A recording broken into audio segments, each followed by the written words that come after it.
Tata করে দাও, আবার টাটা করো। হ্যাঁ চলে এসো চলে এসো চলে এসো চলে এসো চলে এসো চলে এসো। ছি ছি ছি ছি। ভাব হয়ে গেছে ওর সাথে, বন্ধু রাগ হয়ে গেছে, দেখেছো ছিচি করেছো, ও তেমনিও রাগ হয়ে গেছে।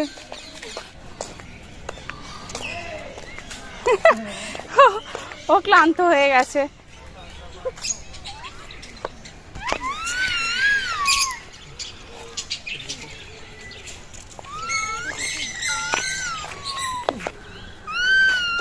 খুশির দিন, আজকে খুব খুশির দিন। পড়ে যাবি,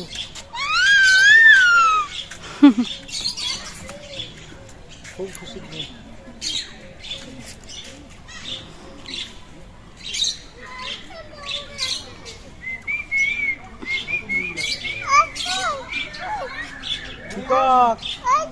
হ্যাঁ ওইদিকে না, ওইদিকে বক, আর এইদিকে প্যারট দেখ, কত প্যারট দেখ, প্যারট দেখবি, প্যারটটা দিবি,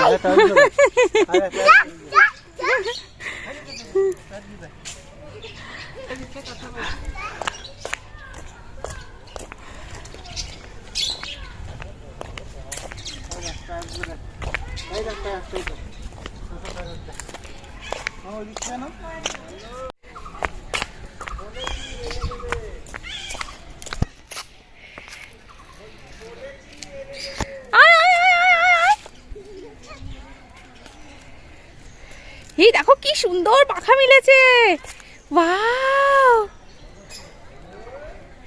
দেখেছো দেখেছো তুমি পিকক, বাহ বাহ বাহ বাহ বাহ। হ্যাঁ এই দেখো এই দেখো এই দেখো বকটা, এই দেখো বকটা, এই যে দেখো দেখো দেখো দেখো ওই যে বকটা, এই যে বকটা গলাটা দেখো কত সুন্দর, দেখেছো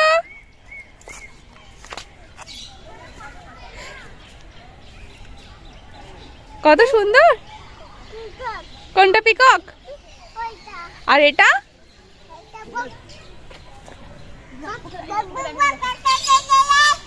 peacock, tata tata tata peacock, tata tata, hi করে দাও, হাই ওইদিকে যেও না, ও একা একাই চললো।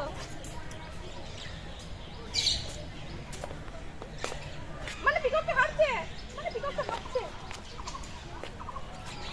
পিকক ময়ূর এমন একটা পাখি যার সৌন্দর্য এত অপূর্ব, যে কোনো মানুষ দেখলে সে তার সৌন্দর্যে মুগ্ধ হবেই।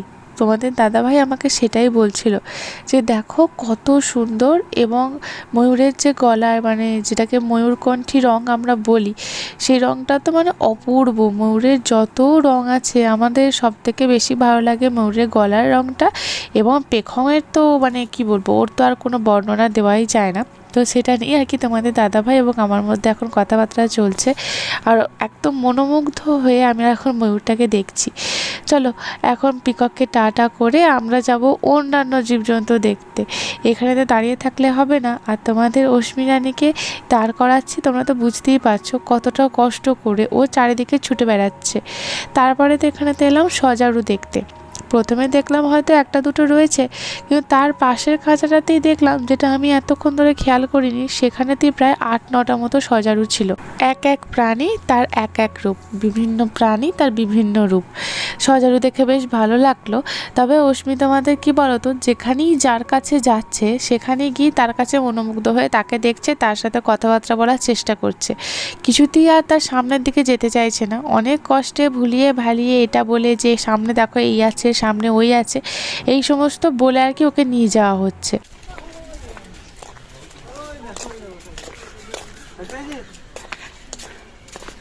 ও দে মাংকি, এই তো গাদা ছিল, অনেক ছিল। দেখো মাংকি নেই, মাংকির বেবি আছে দেখো, মানে মাংকির বেবি।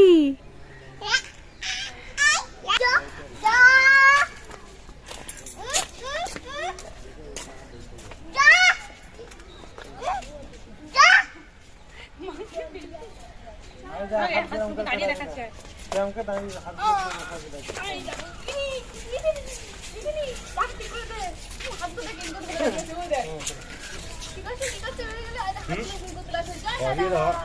জয় রাধা গোবিন্দ, পিছনে একটা। জয় রাধা গোবিন্দ, জয় রাধা গোবিন্দ। ওটা করে দে। টাটা।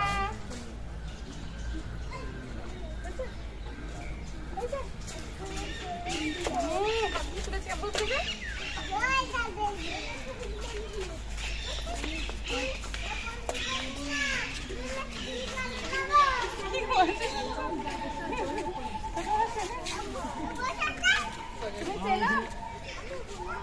এই দেখাবো।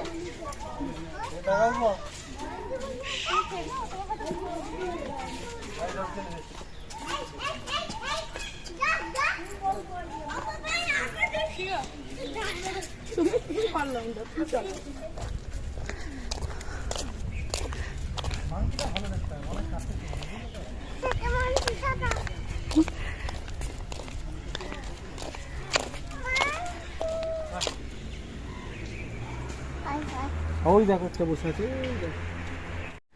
ওদের মাংকিটা আসছে রে, মাংকিটা আসছে তো। এদিকে আসছে, এদিকে আসছে, এদিকে। না ওদিকে গেছে, ওখানে গেছে, ওখানে গেছে, ওখানে গেছে, ওখানে গেছে। Hi monkey, monkey.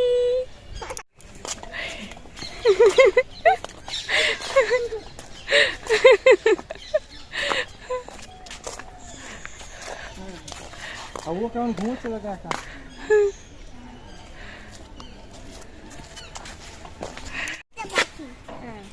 চারটে করে, তিনটে আছে।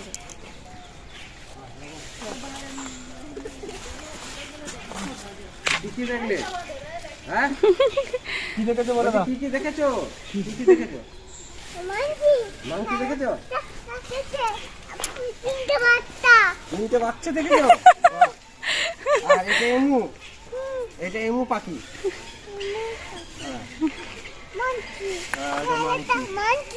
হ্যাঁ হ্যাঁ ডাকছে। আর টাইগারটা কেমন করছিল?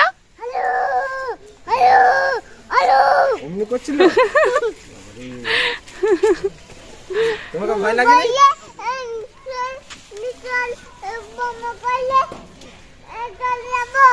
আচ্ছা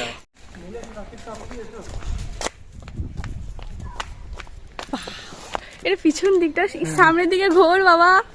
ঘুরবে ঘুরবে ঘুরবে। তুমি এইখান থেকে এসো, এই যে ঘুরছে তো ঘুরছে। এগুলো মেয়ে। পৃথিবীতে যতগুলো পুরুষ জাতি আছে তারাই সেরা, মাত্র মানুষের। ওয়াও কি সুন্দর, কিন্তু ক্যামেরায় ভাসছেই না। না একটা ভালো কোথায় পাবে তুমি?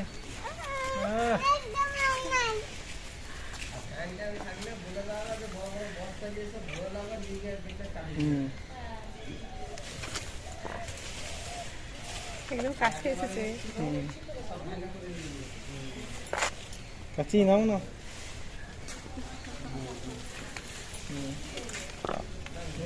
এইটাই পাওয়া যায় না কোথাও। ঠেকিয়ে দেওয়া যায়। ঠুকরে দেবে, আমার ক্যামেরাটা দিয়ে খুঁজে যাবে। ওই থেকে না, ওই থেকে না। তোমার তো এখন আসবে। আইডি আইডি না। এমু পাখির পরে তোমরা যে হোয়াইট কালারের পাখিটাকে দেখলে, এর কি নাম এই মুহূর্তে আমার মনে পড়ছে না। তোমাদের যদি জানা থাকে আমাকে জানিও। এই কেজটারই একদম অপোজিট দিকে আর একটা কেজের মধ্যে দুজনের দেখা পেলাম। দেখলাম একজন দাঁড়িয়ে আছেন কিছু খুঁজছেন, আর একজন এই যে চুপচাপ বসে বসে জাবর কাটছেন, মাথাটা এদিক এদিক হয়ে হেলাচ্ছেন। তো ওটাকে দেখে অশ্মি আমাদের খুব খুশি। এরও কি নাম আমাকে জানিও।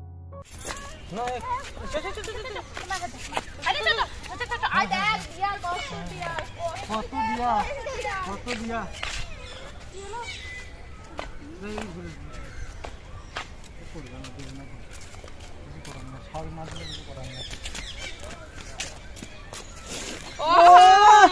ব্যাগটা ফেলে রেখে চলে যাচ্ছি, তুমি কি সেটা জানো?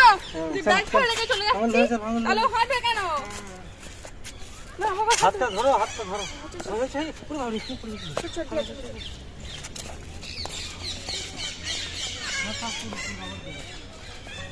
উফ, এই দৃশ্যটার জন্যই তো কতদিন ধরে অপেক্ষা করে আছি। আমরা তিনজনে মিলে একসাথে হাত ধরে ঘুরছি। এই রমানা বাগানটাকে তোমরা অনেকে হয়তো ডিয়ার পার্ক নামেও জানো। হ্যাঁ, বেশিরভাগ মানুষই এটাকে ডিয়ার পার্কই বলে থাকে। তো ডিয়ার পার্কে ডিয়ার থাকবে না এটা কোনো হতে পারে? পুরো এই যে তোমরা জুটা দেখতে পাচ্ছ, রমানা বাগান যেটাই তোমরা বলো না কেন ডিয়ার পার্ক, এখানে কিছু থাকা নাই। তা ডিয়ারের সংখ্যা প্রচুর ছিল, এত হরিণ এত হরিণ। এটা তো সামনের দলটা একটা খাড়ির মতো বা খালের মতো করা আছে, ওইদিকে আর ক্যামেরা করে অত দূরে আর কি আসবে না। তো ওইদিকে আরও এক দল, মানে প্রচুর হরিণ প্রচুর হরিণ, এত সুন্দর দেখতে লাগছিল, এত পাল পাল হরিণ। আমি এর আগে যতবার এসেছি এখানেতে এত হরিণ কিন্তু একসাথে দেখিনি। এইবারই প্রথমবার এত হরিণ একসাথে দেখছি, এত সুন্দর দেখতে লাগছে। আর তোমাদের দাদাভাই ভিডিওগুলো নিচ্ছে। তোমাদের দাদাভাই আমাকে বরাবরই বলছে, আমি যেহেতু ধরো তো সেলফি স্ট্যান্ডের মতো একটা স্ট্যান্ড নিয়ে গেছিলাম, তোমাদের দাদাভাই বলছিল কি যে একটুখানি খাঁচার যে তার জালগুলো রয়েছে তার আর কি মাঝখান থেকে ছবিগুলো নিতে। তো আমি কখনো পারছিলাম কখনো নিতে পারছিলাম না। তোমাদের দাদাভাই দেখো কত সুন্দরভাবে ক্যাপচার করেছে। এই যে হরিণের তো বিশেষত্ব আছে এই হরিণের শিঙে, এত সুন্দর। এই ডিয়ার পার্কের নামটা আর কি সার্থক, এত চারিদিকে ডিয়ার। ইস, কি সুন্দর কি সুন্দর। তোমাদেরকে আমি কালকে বলছিলাম না যে অশ্মি এত ছুটিয়েছে আমাদেরকে, এত ছুটিয়েছে। এই দেখো আমি ক্লান্ত হয়ে বসে পড়েছি, কারণ আমি তোমাদের দাদাভাইকে বললাম আমি আর পারছি না, আমাকে 5 মিনিট অন্তত বসতেই হবে, কারণ এরিয়াটা অনেক বড়। তো সেই তো কখন থেকে আর কি ঘুরেই যাচ্ছি, এতটুকু বসিনি। আর তোমাদের অশ্মি আমাকে ছুটিয়েই যাচ্ছে। সেই জন্য তোমাদের দাদাভাইকে বললাম যাও এবার তুমি ওর পিছনে ছোট, আমি একটিবার বসে নিই। এই যে হরিণগুলোকে দেখে আমি একদমই লোভ সামলাতে পারছিলাম না, মানে একদমই খাঁচাটার বাইরেতেই আমি বসেছিলাম, যে সামনের রাস্তাটা, তো সেখানেতেই বসেছিলাম। দেখে আর কি বসে আর কি ওদেরকে দেখছিলাম ওরা কি করছে না করছে। ওরা সেরকম মতো করে মুভমেন্ট যেমন নর্মালি করে আর কি, হাঁটাচলা করছে, এদিক ওদিক মাথা ঘোরাচ্ছে, তারপরে তোমার কিছু খুঁজছে, এই সমস্ত কিছু করছে, কিন্তু সেটাই আমি মনোমুগ্ধ হয়ে দেখছিলাম। এই যে একটা জায়গায় বসেছিলাম, আর অশ্মি জানো তো ঠিক এই জায়গাটারই পাশেতে একটা বসার জায়গা ছিল, সেখানে অশ্মির এক আন্টি আঙ্কেল আর কি ছিল, তারা বসে বসে গল্প করছিল। এই যে ক্রোকোডাইল, মানে একদিকে ক্রোকোডাইল ছিল, মাঝখানে আমি বসেছিলাম, আর তার একদিকে আর কি হরিণ ছিল। মাঝের রাস্তাটাতে আমি চুপচাপ বসেছিলাম একাই, ওরা আর কি খেলা করছিল। তো সেই আঙ্কেল আন্টি নিজেদের মধ্যে গল্প করছিলেন, কিন্তু অশ্মি তাদের মাঝখানে গিয়ে তাদের সাথে কথা বলতে শুরু করে দেয় একাই, মানে ওকে কেউ শিখিয়েও দেয়নি, ও নিজেই গিয়ে তাদের সাথে আর কি কথা বলতে আরম্ভ করছে, টাইগার হরিণ মাঙ্কি এদেরকে নিয়ে। তো তারা আর কি যেহেতু আর কি একটা বাচ্চার নিজের মানে ইচ্ছাতে গিয়ে তাদের সাথে কথা বলছে, তো তারা আবার একটা কলাও দিয়েছিল অশ্মিকে, বলছে তুমিই তো মাঙ্কি, তোমার জন্য এই কলাটা। তো কলাটা ওকে দিয়েছিল, তো সেটা আর কি ও একটু খেয়েছিল, আর পাখিটা না খেয়ে আর কি আমাদেরকে খাইয়ে দিয়েছিল। কি খুশি আমাদের মেয়েটা। তারপরে এই যে আমরা এখন আবার এসেছি এই যে মাঙ্কি দেখতে, কারণ সব কিছু ঘোরা হয়ে গেছে, এবার আমরা ফিরছি। তো এখানে একটুখানি আসতে না আসতে অশ্মির সব থেকে বেশি পছন্দ হয়েছে মাঙ্কিগুলোকে। এগুলো যদিও বা বানর নয়, এগুলো হচ্ছে হনুমান। তো এই হনুমানগুলোকে দেখে অশ্মির এত ভালো লেগেছে, আর সব থেকে ভালো লেগেছে এই বাচ্চাগুলোকে দেখে। তো আমি যখন ক্যামেরা করছিলাম দেখলাম এরা ভয় পেলো, তো সেজন্য আমি ক্যামেরাটা সরিয়ে নিলাম। তারপরে একজন সাহসী আবার এগিয়ে এলো, এই যে বাঁ দিকের এই যে হনুমানটাকে তোমরা দেখছো, ও ভীষণ সাহসী। মানে আমি যতবার ক্যামেরা নিয়ে যাচ্ছি ও ততবার ভয় না পেয়ে ক্যামেরাটাকে হয়তো ধরার চেষ্টা করছিল। এই যে কি সাহস ওর এইভাবে সামনের দিকে আসা দেখে আমার আবার ভয় লাগছে যে হাত বাড়িয়ে যদি আমার ফোনটা নিয়ে একবার দৌড় দেয় তাহলে আমার ফোনটার কি হবে। তো তোমাদের দাদাভাইকে বলছিলাম যে ছেড়ে দাও, আর ভিডিও করতে হবে না ওদের কাছে ফোন নিয়ে যেতে হবে না, আমার ফোন নিয়ে হয়তো ওরা ধা হয়ে যাবে। অশ্মি এখন মনোমুগ্ধ হয়ে ওদের খেলা দেখছে, কি করছে না করছে কিছুতেই সরতে চাইছে না। জানো তো বাড়ি আসার পরও অশ্মির কিছু মনে থাক না থাকে মাঙ্কিগুলোর কথা খুব মনে ছিল। এখনও পর্যন্ত সে মাঙ্কি করেই যাচ্ছে, মাঙ্কি কি করছে, মাঙ্কির সাথে কি করেছে না করেছে সেই সমস্ত কিছু বলেই যায়। তো এই মাঙ্কিগুলোর কাছ থেকে একদম অশ্মি আসতে চাইছিল না। এই দেখো ক্যামেরা নিয়ে যাওয়ার সাথে সাথে ও এসে চলে আসছে, মানে ফোন নিয়ে আমার যেতই যেত, যদি একটু অসাবধান হতাম বা হয়তো খাঁচাটার মধ্যে হয়তো ফোনটা ঢুকতো কি ঢুকতো না জানি না, কিন্তু ভয় তো প্রচুর লাগছিল। তো যাই হোক, চলো এখানে আমরা এখন মাংকি দেখছি। অস্মিও প্রচুর মজা পেয়েছে, হুপ হুপ তো করেই যাচ্ছে। তো অস্মির বাবাকে আমি বারবার বলছিলাম যে দেখো দেখো, তোমার তো একদিকে সেভিংসও করে দিলাম, আবার একদিকে আমাদের ঘোরাও হয়ে গেল, সব কিছুই হয়ে গেল। আমাদের ওষুধে লাফাবে দেখবে।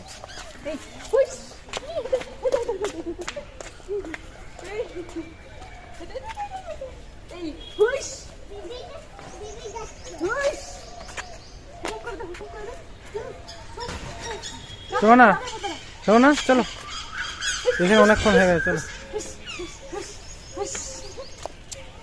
এখানে আসার পর থেকেই অস্মি শুধু দৌড়ে যাচ্ছে। আর তোমাদের দাদাভাইকে আমি অস্মির দায়িত্ব দিয়েছি যে আমি যেহেতু পারবো না, কারণ আমার পায়ে চোট ছিল, আমি যে কিভাবে আজকে এসেছি আর ঘুরে বেড়াচ্ছি, লাফঝাপ করছি, এটা ওটা করছি, সেটা আমিই জানি।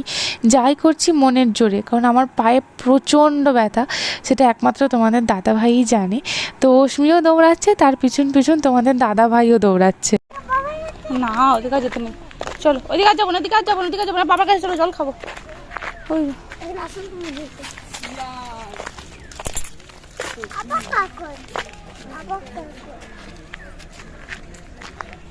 বাবা হাতে না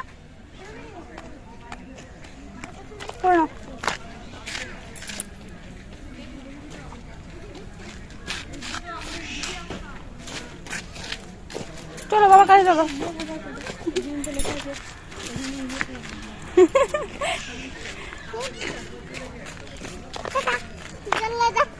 কোথায় যাচ্ছ?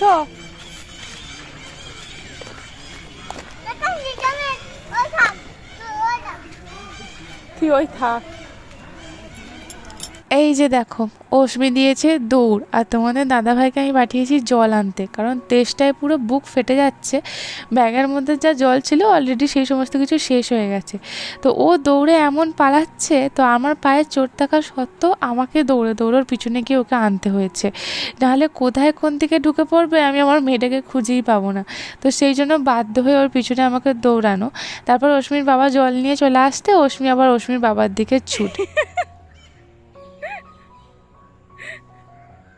গতকালকে বলছিলাম না যে গোপালের দোকানে ভাত না খেয়ে বা ওখানেতে লাঞ্চটা কমপ্লিট না করে যদি আমরা রেস্টুরেন্টে যেতাম, তাহলে আমাদের অবস্থা কাহিল হয়ে যেত। কিছুতেই ওনাকে ধরে আনা যাচ্ছে না, ওখান থেকে উনি আসবেন না। একবার তোমাদের দাদাভাই দৌড়ে ধরছে, একবার আমি দৌড়ে ধরলাম, আবার কাছাকাছি এসে উনি আবার দৌড় দিয়েছেন, আর তার পেছন পেছন তোমাদের দাদাভাই। কোনো রকমে আর কি আনতে না পেরে শেষমেশ ওকে একদম কোলে করে টেনে নিয়েছিল, ওকে আনা হচ্ছে, কিছুতেই আসবে না। আর এখানে এসে এমনও বিহেভ করছে যেন এটাই ওর বাড়ি, ও এখানেতেই আর কি বড় হচ্ছে, সমস্ত চেনা জানা, মানে ওর এতটুকু মনে ভয় নেই, কোনো কিচ্ছু নেই, যা শুধুমাত্র ওই মাংকির স্ট্যাচুটাকে দেখে যা ভয় পেয়েছিল। আমি এখানে ওকে ডাকছি তার কারণ এই যে সামনে না একটা বসার মতো জায়গা আছে, আর সেখানে ক্রোকোডাইলের স্ট্যাচু বানানো আছে।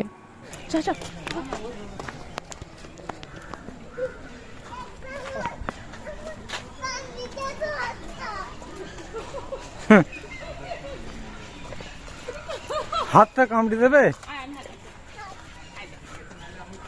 এটা স্ট্যাচু, এটা সত্যিকারের ক্রোকোডাইল নয়। আচ্ছা দিদি, আরে দিদি আরে ফ্রেন্ড দিদি। আমি এটাই দেখতে চাইছিলাম যে মাংকি স্ট্যাচুটাকে দেখে তো এরকম ভয় পেয়েছিল, এবার ক্রোকোডাইলের স্ট্যাচুটাকে দেখো কী রকম করে আর কি, ওর কী রিয়াকশন হয়। দেখলাম যে হ্যাঁ ওই একই রিয়াকশন, একটু ভয় পাচ্ছিল, কিন্তু ভয় পাওয়ার পর আর কি ভয়টা কেটে গিয়ে আবার ওর সাথে বন্ধুত্ব হয়ে যায়। তবে আমরা এখানেতে ওই যে বাচ্চাটাকে তোমরা দেখলে, তো ওই বাচ্চা মেয়েটা আর কি ও এখানেতে মানে অস্মিকে নিয়ে বসতেও কমফোর্টেবল ফিল করছিল না, তো সেজন্য আমরা এখান থেকে সরে গিয়ে দূরে আর একটা ক্রোকোডাইলের স্ট্যাচু ছিল, কিন্তু সেই ক্রোকোডাইলটা এখানে যেমন দেখছি ক্রোকোডাইলটা হাঁ করে রয়েছে, তো ওই ক্রোকোডাইলটা কিন্তু হাঁ করে থাকেনি, মানে মুখটা বন্ধ ছিল। সেটা আবার অস্মির পছন্দ হয়নি, সে এখানে মাঝখানটা যে কত রকমভাবে অস্মিকে মানানো হয়েছে। তারপরে দেখলাম যে ওই বাচ্চা যার সাথে এসেছিলো ওনার হয়তো ওর মা বাবা ছিল, তো তারা আর কি বাড়ি চলে গেলেন। তো বাড়ি চলে যাওয়ার পর অস্মি ফাইনালি আর কি এই ক্রোকোডাইলটাতে বসতে পেরেছে, তো বসার সুযোগ পেয়েছে। তো এখানে বসি, এই দেখো ওই দিদিটা যা যা করেছে অস্মি তাই তাই করবে, এর ওপর দিয়ে হামাগুড়ি নিচ্ছে, লেজের ওপর দিয়ে উঠবে, সে কী না কি, মানে ও যে পড়ে গেলে ওখান থেকে কি হবে ওর মাথায় সেই সমস্ত কিছুই নেই। তা আমরা এখানটাতেই, এটা যেহেতু একটা বসার জায়গা, সিটিং এরিয়া, তো এখানটাতে একটুখানি বসেছিলাম, প্রায় ধরো 10 থেকে 15 মিনিট মতো বসেছিলাম। কারণ আমাদের অবস্থা অশ্মির পিছনে ছুটতে ছুটতে পুরো কাহিল হয়ে গেছিলো, মানে এতটা জায়গা অশ্মি যা আমাদেরকে দৌড় করিয়েছে, নিজে তো দৌড়িয়েছে, আবার আমাদেরকে যা দৌড় করিয়েছে, তো সেই জন্য আমরা প্রচণ্ড ক্লান্ত হয়ে গেছিলাম যে এই মুহূর্তে আমরা কোথাও যেতে পারবো না, এখান থেকে বেরোতেও পারবো না। তো সেই জন্য এখানেতেই বসে জল খেয়ে, চোখে মুখে ঠান্ডা জল দিয়ে, কারণ এখানে যে জলটা পাওয়া যাচ্ছিলো সেটা একদম পুরো নর্মাল টেম্পারেচার, তার থেকে হয়তো হালকা একটু বেশি ঠান্ডা, মানে এইরকম আর কি। আর অশ্মির মুখ হাত সমস্ত কিছু আর কি ঠান্ডা ওয়াইপস দিয়ে আর কি মুছিয়ে দিয়ে এখানেতে বসছিলাম। কারণ আজকে প্রচণ্ড গরম, মানে গরমে পুরো তেতে গেছি। যদিও এদিকটা আর কি মানে এই যে এরিয়াটা পুরো গাছপালায় ঘেরা, সো সেই রকমভাবে ঠিক করে উঠতে আমরা পাইনি, কিন্তু তাহলেও গরমটাও কোথায় যাবে, প্রচণ্ড গরমে আর কি কষ্ট হচ্ছিলো। তো সেই জন্য এখানেতেই কিছুক্ষণ আর কি আমরা বসে একটুখানি জিরিয়ে নিয়েছিলাম।